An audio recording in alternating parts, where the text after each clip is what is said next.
Shalom peuple de Dieu, je suis de la joie de revenir encore au milieu de vous. C'est votre humble serviteur, l'évangéliste Michel Banfoumou. Je viens encore avec un message de la part de notre roi, le véritable Dieu, le créateur de toutes choses, le Seigneur des Seigneurs. Christ est le roi des rois. Si vous permettez avec toute humilité, avant de commencer toutes choses, je prie pour la parole. Nous allons rendre grâce à notre Dieu. Merci Seigneur, Père de gloire, le véritable Dieu, pour ces moments favorables que tu as permis, c'est ton estime, ton serviteur, ton esclave que je suis. Je puisse me mettre devant cette chair pour parler de ta part, Seigneur. Merci pour cette grâce opportunité. Manifeste-toi puissant. Déverse ton onction, ton enseignement de prédication, Seigneur, à ton serviteur, pour qu'il puisse nourrir ton peuple à travers l'incident de Seigneur. Béni soit ton nom, le véritable Dieu. Manifeste-toi puissant. Grand Maître Saint-Esprit de Dieu, règne au milieu de nous jusqu'à la fin. Que ton autorité seule, ton règne et ton autorité puissent demeurer dans ce lieu. Embrase tout ce qui n'est pas de toi à moi. Il t'explique qu'il ne confesse pas ta seigneurie, soit chassé de ce lieu. Au nom du roi, le puissant ressuscité, Christ le Seigneur du Seigneur. Nous avons ainsi prié. Amen. Nous allons lire la parole du Seigneur dans le livre de Daniel. Daniel, chapitre 2, versets 14 à 22. Daniel, chapitre 2, versets 14 à 22. Je lis au nom du Seigneur. Après Daniel, nous allons lire Genèse, chapitre 1, verset 1 à 3. Je lis au nom du Seigneur. Mais Daniel s'adressa en parole prudente et avisé à Arioch, chef de bourreau du roi, en route pour tuer les sages de Babylone. Il dit à Arioch, officier du roi,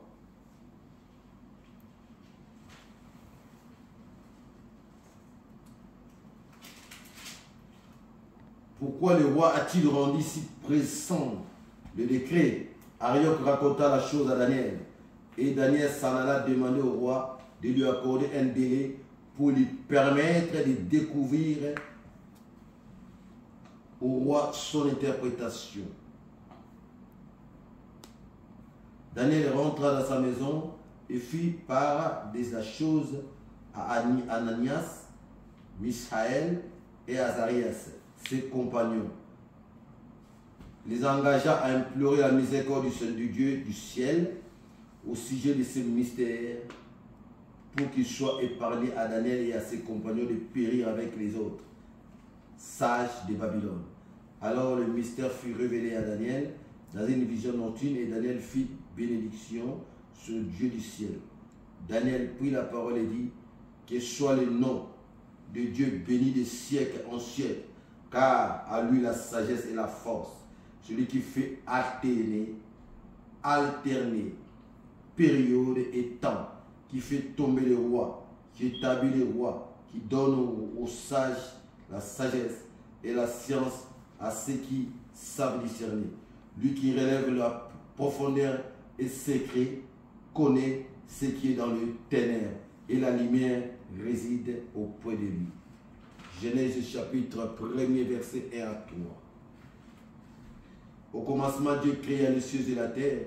Or, la terre était informe et vide. Les ténèbres couvraient l'abîme, et les souffles de Dieu, l'Esprit de Dieu, agissait sur la surface des eaux. Dieu dit que la lumière soit, et la lumière fut. Parole du Seigneur. Dans le contexte de la religion, bien aimé, les ténèbres sont un concept ou une croyance religieuse qui désigne le néant, ou une âme qui ne connaît pas Dieu, ou encore la mort, ou une âme privée de la grâce de Dieu. Or, notre Dieu n'est pas dans la religion et n'a pas de religion. Nous servons un Dieu qui est esprit et qui se manifeste et qui se révèle à ses enfants quand il veut, et il se manifeste à qui il veut, et il se révèle à qui il veut. Notre thème de ce jour est le mystère de Dieu se cache dans les ténèbres. Notre message de ce jour a pour thème le mystère de Dieu se cache dans le ténèbres. Car nous devons savoir que notre Dieu se cache dans les ténèbres. Pourquoi dans les ténèbres? Puisque le secret de Dieu, c'est son mystère. Ce secret de Dieu, c'est un mystère. Il se cache dans le plus profond des ténèbres. Et pour connaître la profondeur de Dieu, il faut n'être que Dieu. À moins qu'il te fasse grâce pour rentrer dans les profondeurs. Il est le seul à rentrer dans le profondeur de ce secret. Tout a été créé par Dieu. Même Satan, le diable, c'est une créature.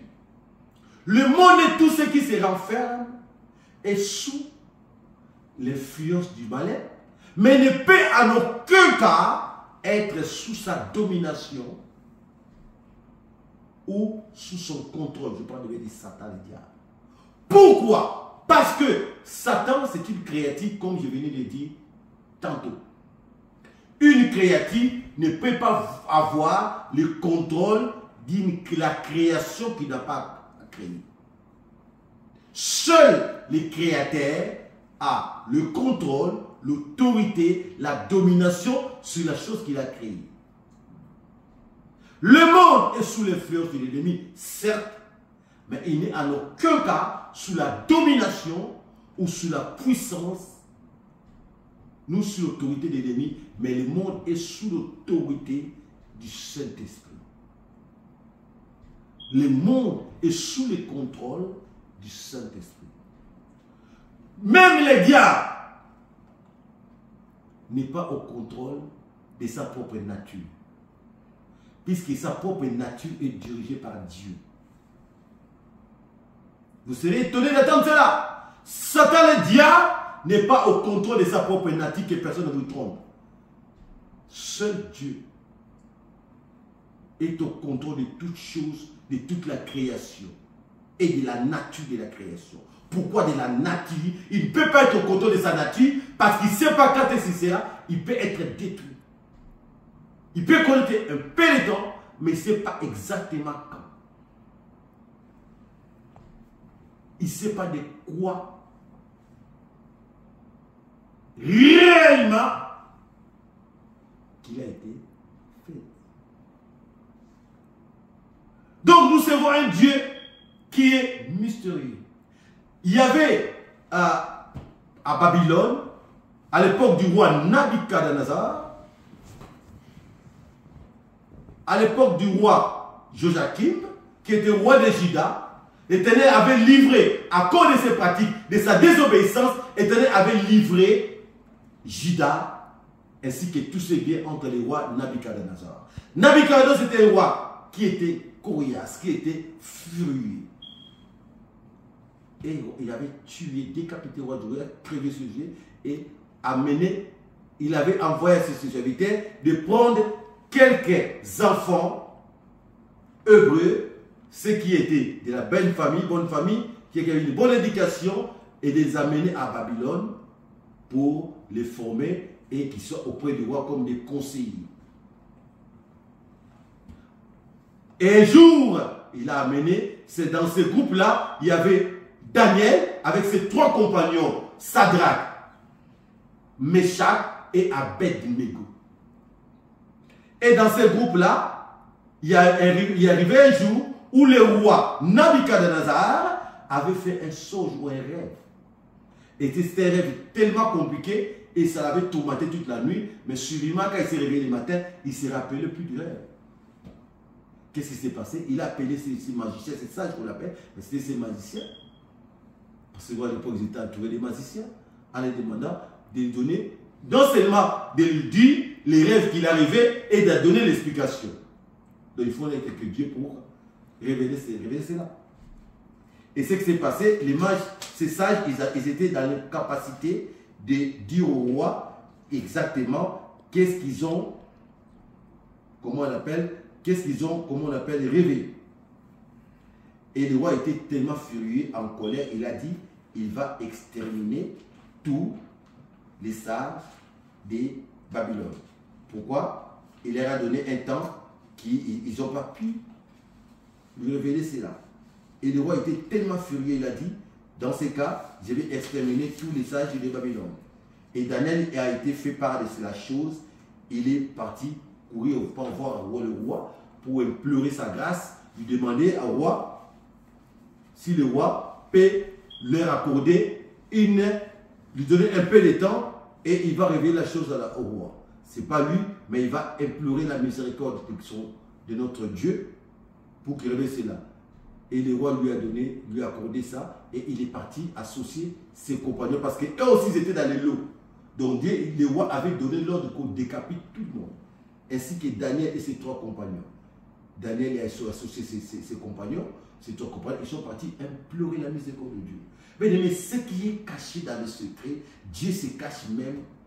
C'est ça dans les ténèbres. Ce qui est caché dans les secrets, Dieu se cache dans les ténèbres. Pourquoi? Parce qu'il n'y a pas de ténèbres, c'est lui qui a créé les ténèbres. Même les choses cachées, les plus profonds du ténèbre, le ténèbre prend et quoi? Et il les révèle. Et Dieu a révélé la chose à Daniel, et Daniel est parti dire au roi. Et le roi était surpris et content, et la sentence a été annulée. C'est pour vous dire que nous avons un Dieu qui se révèle quand tu le veux, se manifeste quand tu veux. Mais nous servons un Dieu qui est mystérieux. Sa nature même, c'est un mystère. C'est un Dieu qui se révèle et qui cache les secrets. Et qui a les secrets. Et pour connaître, sonder les secrets de notre Dieu, il faut qu'il te fasse grâce.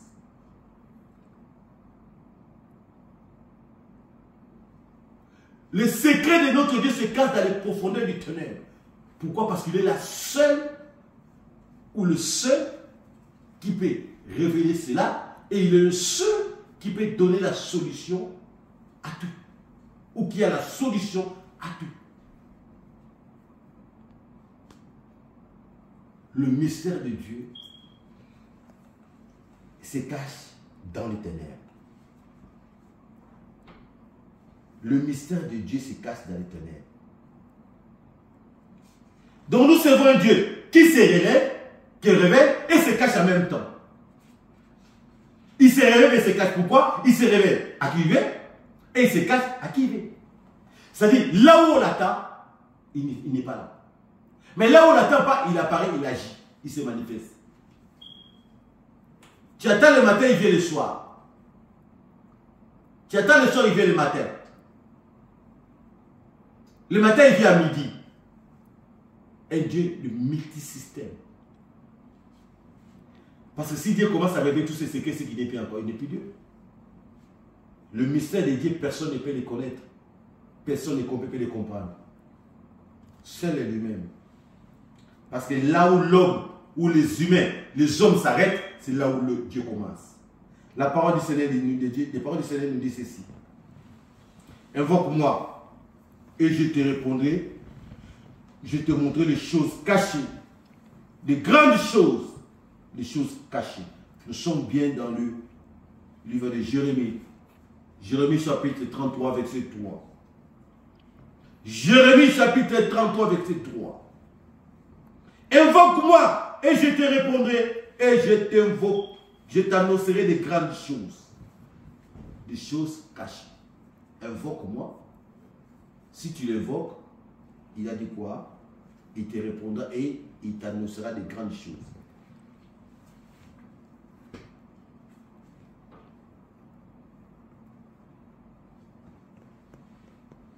Donc, nous servons un Dieu qui est mystérieux et qui se cache dans les profondeurs des ténèbres, où ses secrets se cachent des profondeurs des ténèbres, où même pas le diable ne les connaît.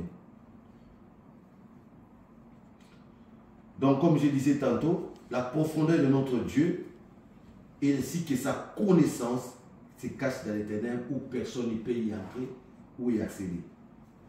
Donc, mon frère, ma soeur, ta vie est un mystère. Pour toi, mais pas pour Dieu. Ta vie peut être un mystère pour toi, mais n'est pas un mystère pour notre Dieu.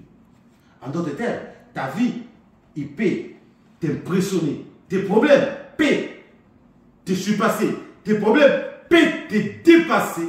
Mais cela ne peut pas dépasser, surpasser notre Dieu. Parce que nous servons un Dieu qui est au-delà du mystère. Par là, je voulais dire ceci. De se dire, tout ce qui te préoccupe aujourd'hui, ou qui te dépasse aujourd'hui, ne peut en aucun cas dépasser notre Dieu. Ton problème ou tes problèmes n'est pas plus grand que notre Créateur.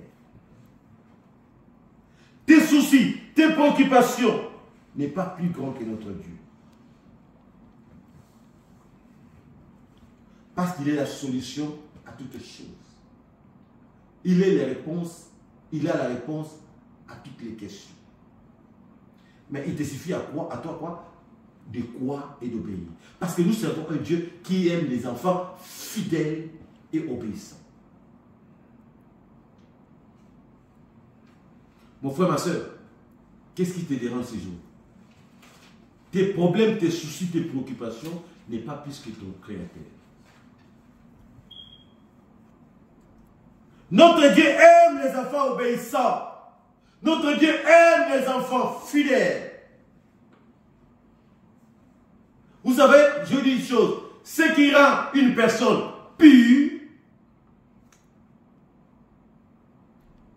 un lieu, pardon, pur ou une personne, ce n'est pas là où il est, où il se trouve. Mais c'est la parole de Dieu qui peut te sanctifier, te bénir.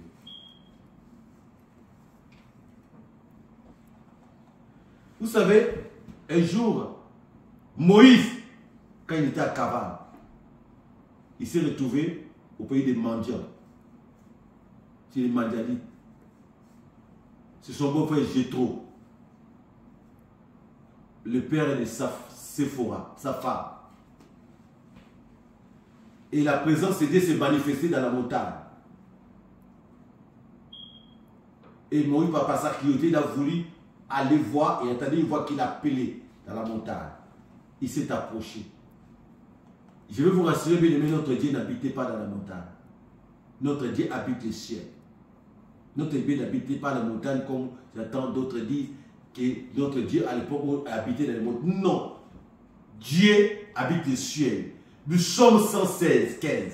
Les cieux sont ce ciel des éternels, mais il a donné la terre au fils de l'homme.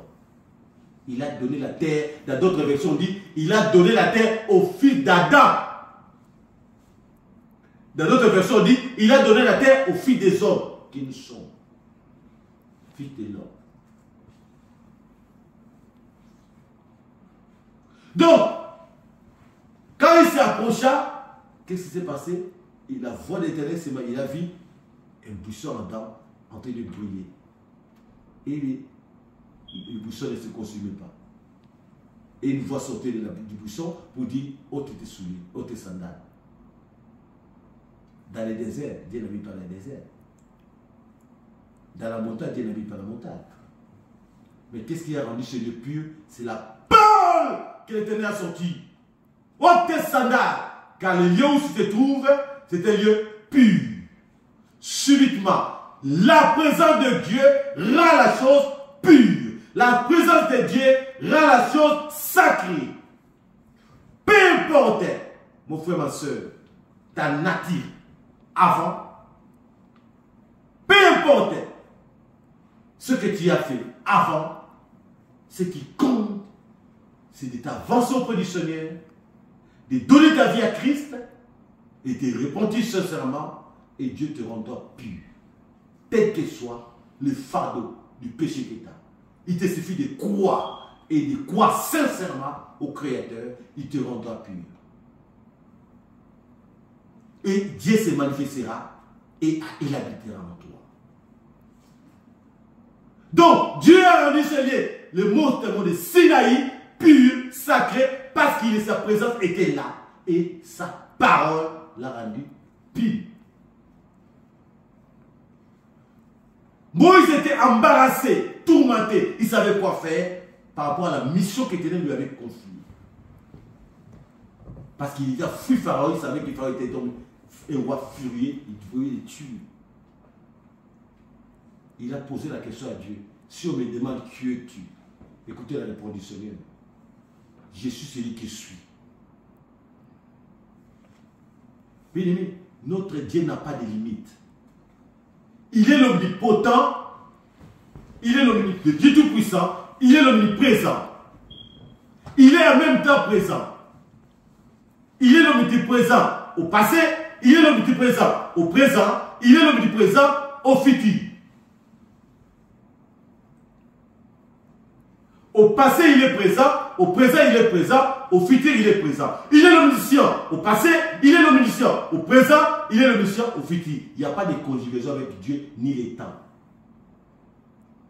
C'est lui qui a constitué les temps pour guider et cadrer l'homme, canaliser l'homme, orienter l'homme. Lui n'a pas de temps. Contrairement au diable. Le diable peut faire semblant de connaître au passé. Il peut faire semblant de connaître au présent. Encore un peu ton futur, mais il ne peut pas y être à tout à la fois. Ne vous étonnez pas quand vous dormez, vous ne voyez pas que Dieu nous révèle les choses. Les choses que Dieu nous révèle, ce sont des choses, les rêves sont des choses passées, ce sont des choses qui vont arriver au futur. Comment Dieu te révèle les choses futures? Parce qu'il est au futur. Il vit au présent, il vit au passé, il vit au présent, en même temps. Je suis venu dire à une personne ces jours. Qu'est-ce qui te préoccupe, ma soeur, mon frère, ma soeur? Ta maladie n'est pas plus que notre Dieu. Tes soucis n'est pas plus que notre Dieu. Tes préoccupations n'est pas plus que notre Dieu. Nous servons un Dieu de multisystème. Là où le temps, il n'est pas là. Là où on croit être, ou quoi qu'il soit, il n'est pas là. Ou quoi qu'il y ait, il n'est pas là. Là où on n'attend pas, il y est. Il se manifeste et se révèle quand il veut. Il se manifeste en même temps, il se cache en même temps. Les deux à la fois. Nous servons un Dieu de multisystème. Donc, la profondeur de ta vie, il n'y a que Dieu qui les connaît. Donc, tes soucis, tes préoccupations, il n'y a que Dieu qui peut donner la solution. Donc, quand Dieu a répondu à Moïse, c'est là, qu'est-ce qu'il voulait dire à Moïse? Dieu voulait dire à Moïse que je suis un Dieu, je n'ai pas de nom fixe. Donc nous servons un Dieu qui n'a pas de nom fixe. Son nom varie selon les circonstances dont l'homme a besoin. Toi qui as besoin d'être guéri, tu ne vas pas appeler Shalom, éternel Dieu de paix. Tu vas appeler Rapha, éternel Dieu qui guérit. Toi qui as besoin d'être secouru, tu es combattu de partout. Tu vas appeler Nissi, mais tu vas appeler quoi? Sabaoth. Éternel Dieu qui combat. Donc le nom de notre Dieu varie selon les circonstances, selon les besoins dont tu as. Il n'a pas de nom fixe. Tu es combattu, tu as besoin de secours. Sabaoth vient. Quand il raconte sa miséricorde, il efface, il console ses enfants, il leur donne sa grâce, il vient comme Shalom. Donc nous servons un Dieu multisystème. Mais Dieu laisse la conscience alors. Il laisse l'homme devant sa conscience. Notre Dieu se laisse chercher, se laisse se dévoiler, se laisse trouver. C'est comme un trésor. Il était comme un trésor caché. Et que la personne qui les trouve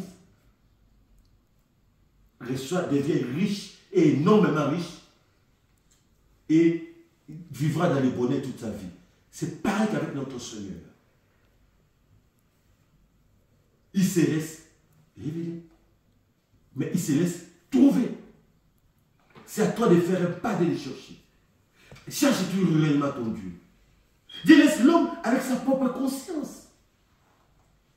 Car son mystère, c'est quand il est ténèbres. Pourquoi? Parce que les secrets, les profondeurs, même les secrets de ta vie, tu ne connais pas. Seul Dieu le connaît. Dieu connaît les secrets, les profondeurs de chaque créature. À commencer par nous, qui sont créés à son image et sa ressemblance, à passer par les animaux, à passer par les anges, qui sont le reflet, qui ont été créés par le feu, le vent, et après les animaux, et pour finir par avec les démons, les diables, Satan, les derniers. Donc Dieu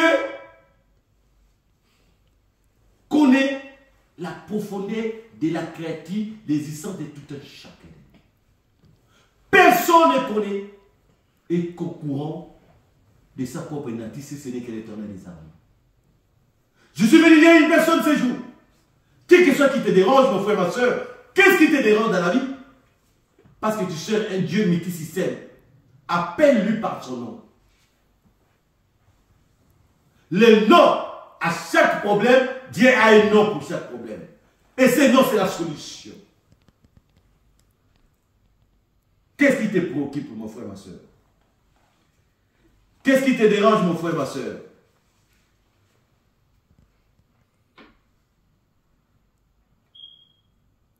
Qu'est-ce qui te préoccupe aujourd'hui, mon frère, ma soeur? Tu as un Dieu qui a la solution à toutes choses. Tu serais un Dieu de multisystème. Tu serais un Dieu qui a la solution à tout problème et préoccupation. Qu'est-ce qui te dérange? Qu'est-ce qui te tourmente? La solution à tes problèmes ne peut venir que de notre Dieu. Quelle est ta préoccupation? Quel est ton souci? Il connaît tout bien, toute sa création. Il connaît chaque créature. Il connaît. Il est au contrôle de toutes choses. Et c'est lui qui est au contrôle. Il est au contrôle de ta vie. Il est au contrôle du monde. Il est au contrôle de la création. Toute la création. Qu'est-ce qui te préoccupe? Toi qui as besoin d'un enfant. Toi qui as la maladie incurable. Les médecins t'ont dit c'est fini pour toi. Mais ce n'est pas les médecins qui t'ont créé. Il y a un créateur. C'est le créateur qui peut dire c'est fini pour toi. Une créature ne peut pas définir ta vie ou limiter ta vie. Le créateur, tu as un créateur. Alors, retourne auprès de ton créateur. Pose-lui le problème. Et pose-lui tes soucis. Il te donnera la solution. Parce qu'il a la solution à tout problème. Il a la réponse, la solution à toute chose. Qu'est-ce qui te dérange, mon frère, ma soeur? Toi qui es le médecin dit tu ne peux plus enfanter. Tu ne peux pas avoir des enfants. Ça, c'est le médecin. Une créature comme toi ne peut pas limiter. Ne peut pas donner de jugement à ce qui te concerne. Parce qu'il ne connaît pas ton corps. La seule personne qui connaît la matière qu'il a créée, ton corps, c'est Dieu. Qu'est-ce qui te préoccupe? Qu'est-ce qui te dépasse, mon frère, ma soeur? Nous avons un Dieu miséricordieux, compatissant. Là, la colère bénit sa bonté et fidélité. Mais ce que Dieu cherche, Dieu aime et cherche les enfants obéissants et fidèles. Es-tu réellement fidèle à l'égard de ton Dieu? Si cela n'était pas le cas, deviens fidèle. Es-tu obéissant à l'égard de notre Dieu? Si cela n'était pas le cas, deviens maintenant obéissant. Car notre Dieu aime les enfants obéissants. Il est là. Il a la réponse. Il est la solution à tes préoccupations. Donne-lui ton cœur. Notre Dieu est miséricordieux, compatissant, là la colère, riche en bonté et en fidélité. Mon frère, ma soeur, je suis venu dire à une personne de ces jours que notre Dieu est là. Il se laisse chercher, il se laisse trouver. Il est comme un trésor. Il est un trésor. Enfoui, caché. Il se dévoile quand tu le cherches.